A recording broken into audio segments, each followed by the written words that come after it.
Hi, I'm Sister Suzanne Fitzmaurice, a Benedictine from Mount St. Scholastica in Atchison, Kansas. As a new Heartland member area coordinator, I have been learning more about intercultural humility and anti-racism. I'd like to share a bit about how I have embraced the concept of cultural curiosity. Throughout my ministry, I have been blessed with spending time among a variety of cultures, from spending time in Tanzania, teaching students from a variety of Asian, Hispanic, African, and African American cultures, welcoming new family members from several different cultural backgrounds, traveling to many countries throughout the world, and spending time living in Ireland.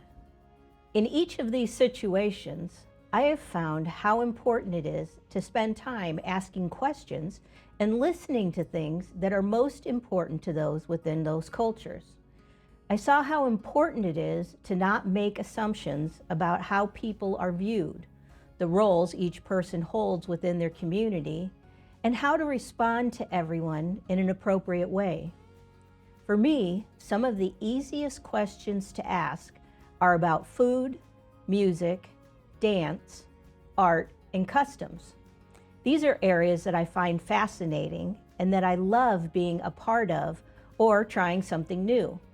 I loved it when students would invite me to family celebrations and give me the opportunity to learn more about how they marked important events and listen to the stories of elders in their families.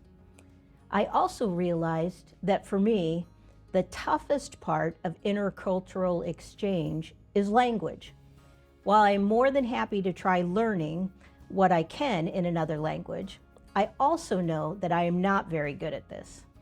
While trying to learn basic phrases in various languages, I realize that I am okay with knowing this is my weakness, but trying it anyway.